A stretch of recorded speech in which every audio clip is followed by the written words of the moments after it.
Hello wonderful people, welcome to Talks and Trends, your space for open conversation and latest happenings.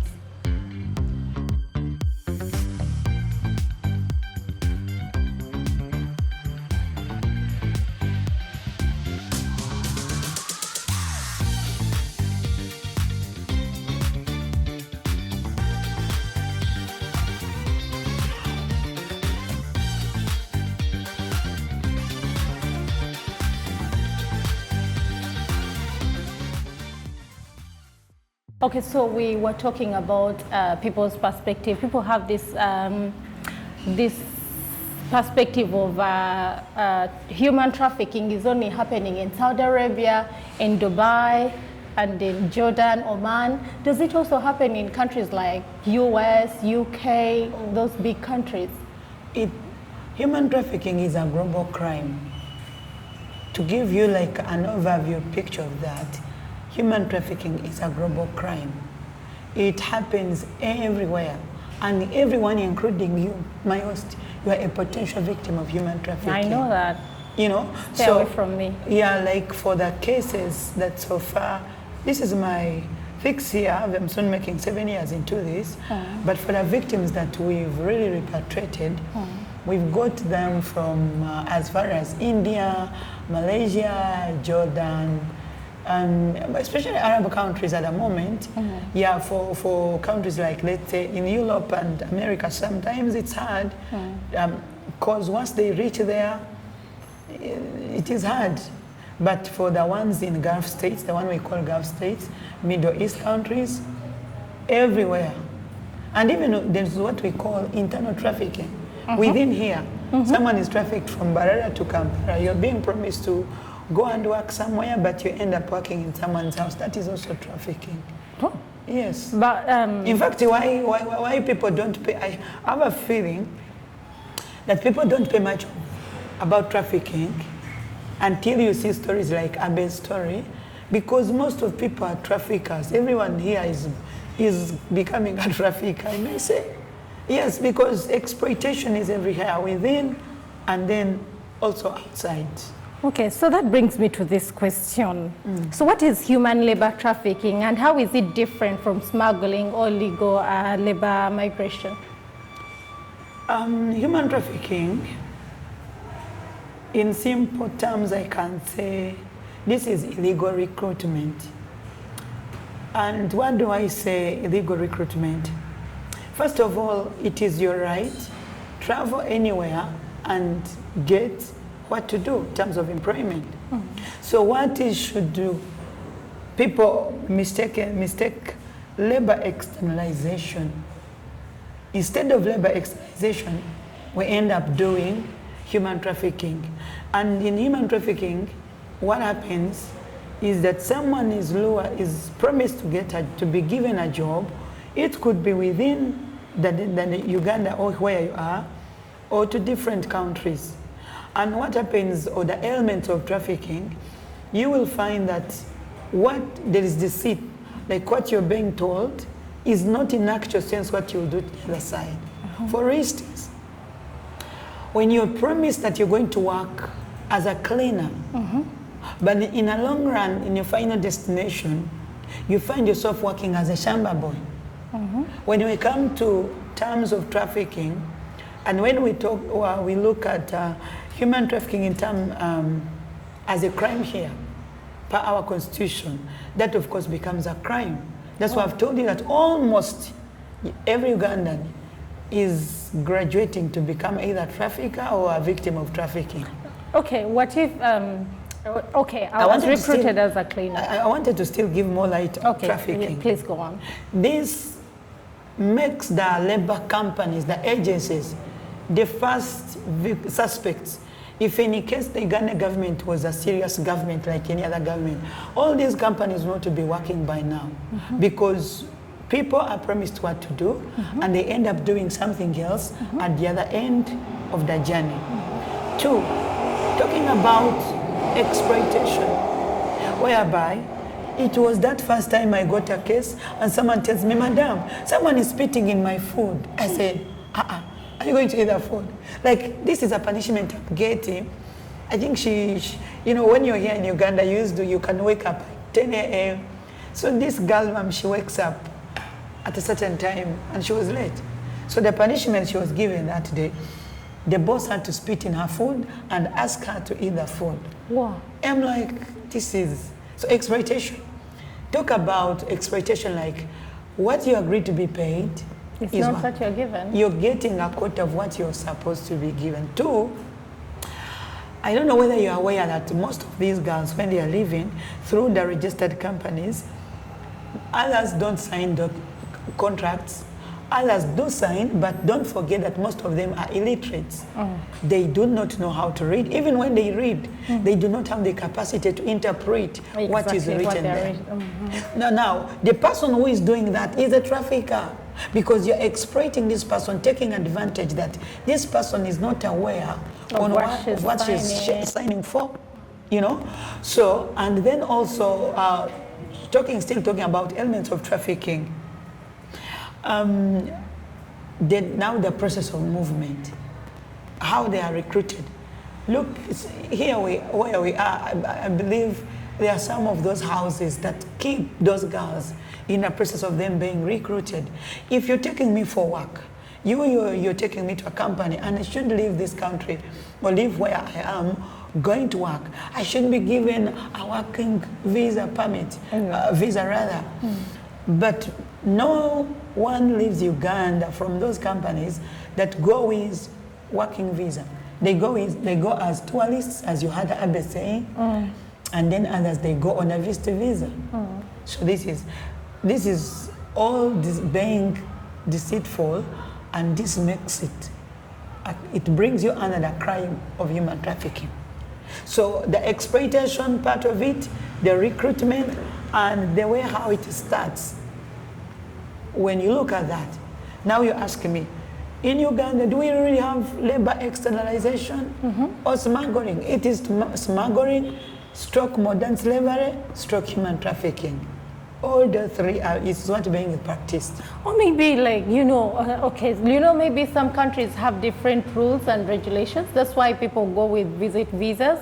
When they reach there, they turn their visas into employment visas. That's a pure lie. What you need to know, first of all, have you ever asked yourself that why does the Ugandan government feels or does labor externalization in Middle East? Now that will answer you now. This is the reason, to show you that the whole government is practicing human trafficking. So at the end, we don't know who is going to prosecute who. Because first of all, these companies, most of them are registered by the government. Now, according to International Labour Organization, we have a structure that is supposed to guide all the countries that subscribe to International Labour Organization. Okay. We are permitted to get jobs for our citizens where we agree, we have what we agree on, like objectives. And one of the most important objectives is that this structure is made up of three components, whereby we have government, the employers, and the employees. Okay. That structure in Uganda, we ignore the employees. Ugandans go to work and you're not aware how much money you're going to be given. You don't know the terms and conditions because the ministry or the government signed the agreement with the other country, leaving the employee behind. So the one who comes in as an employee is the labor company, and the labor company is a broker.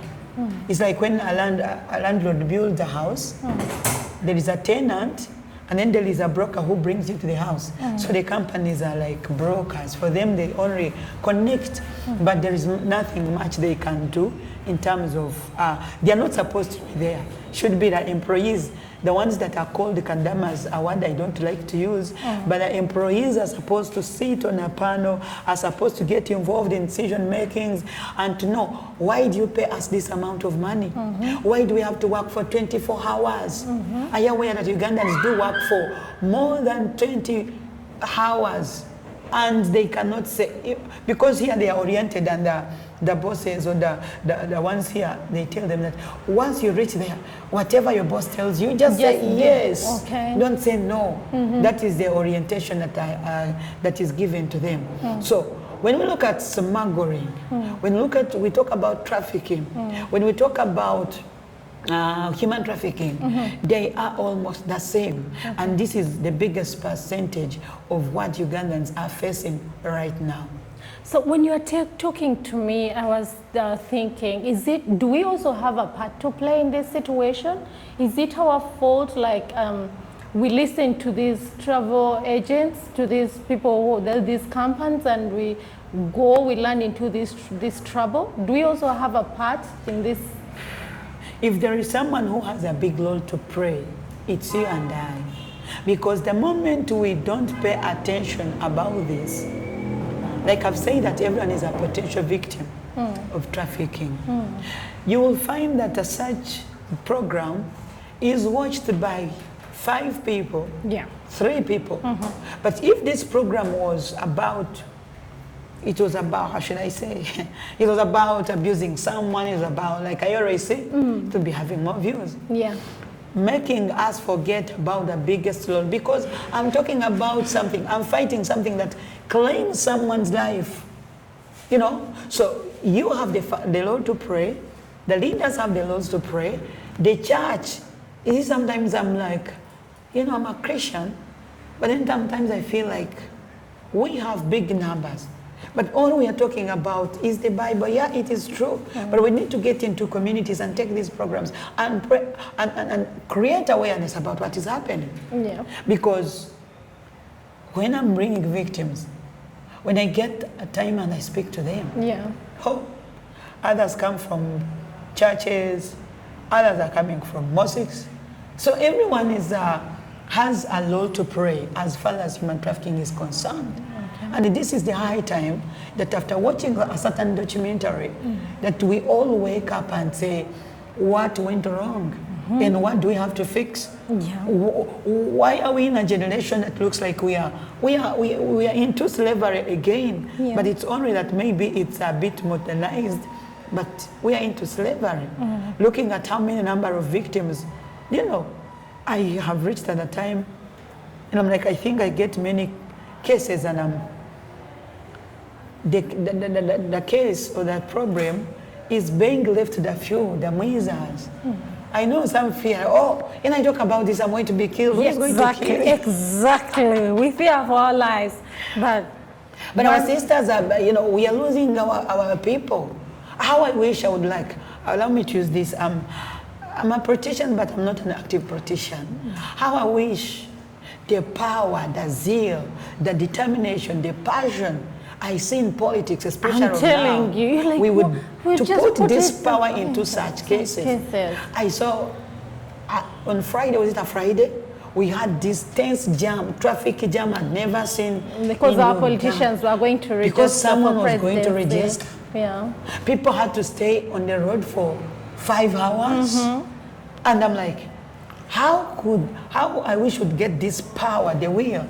I see people escorting their candidates for nominations. I'm like, if I can get at least 50 of them, I'm telling you we'd have done something. But we are few that are doing this. So in other words, you feel this problem has been ignored? There is no political will at all.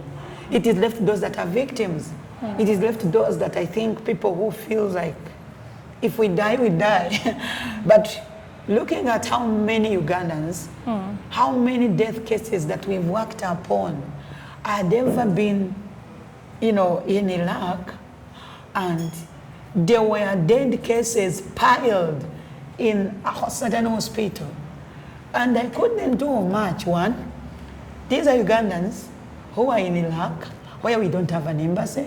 It is a war zone. The names of the dead people were changed.